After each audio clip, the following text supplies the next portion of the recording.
আমরা আছি এখন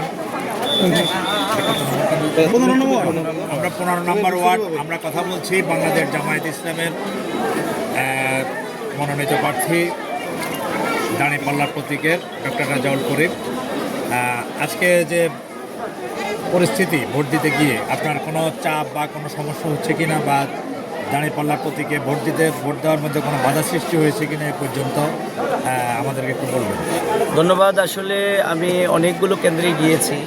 প্রথম কথা হচ্ছে আসলে মানুষের মধ্যে ভোট প্রদানের জন্য বিরাট একটা উৎসাহ আমরা লক্ষ্য করছি, কারণ মানুষ দীর্ঘদিন তাদের ভোটাধিকার প্রয়োগ থেকে বঞ্চিত।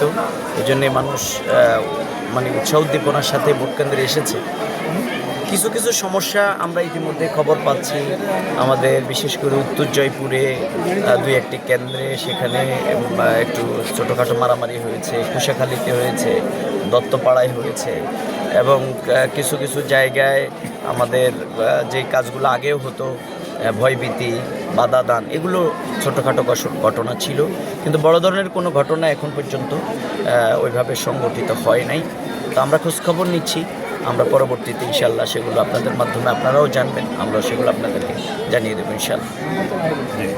তো এই পর্যন্ত ভোট দিয়ে আপনি তো ভোট দিয়েছেন, আমি ভোট কেমন লাগলো এবং কেমন অনুভূতি অনুভব করছেন আপনি? না, আমি সকালে আমার যেই এলাকা 9 নং উত্তর জয়পুর ইউনিয়নে, আমি সেখানে আমার নিজ কেন্দ্রেই আমি ভোট প্রদান করেছি।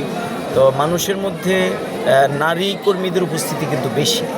সেই অনুযায়ী কোনো কোনো জায়গায় নারীদের ভোট দানের যেই স্পিডটা, সেই কারণে অনেকে কিন্তু লম্বা সময় এখানে অপেক্ষা করতে কষ্ট পাচ্ছেন। বয়স্ক মা বোনেরা অনেকে আছেন।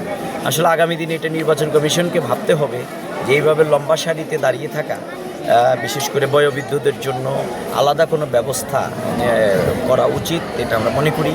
তো আজকে এই নারীদের উপস্থিতি বেশি হওয়ার কারণে অনেকে সন্তান কোলে করে নিয়ে আসতে হয়েছে, ছোট সন্তান, তাকে আবার কোলে করে তাকে কিন্তু কয়েক ঘন্টা দাঁড়িয়ে থাকতে হচ্ছে। এই সমস্যাগুলো আমরা দেখেছি বিভিন্ন জায়গায়। আমরা অনেক জায়গায় বলেছি একটু তাদেরকে কিভাবে স্পিড আপ করে ভোট দ্রুত গ্রহণ করা যায়। এখানে আপনারা লক্ষ্য করছেন সেই ঘটনাটি আছে। তো সর্বোপরি আমরা ভোটারদের মধ্যে যে সাড়া, উৎসাহ উদ্দীপনা আমরা দেখতে পাচ্ছি। আমরা জয়ের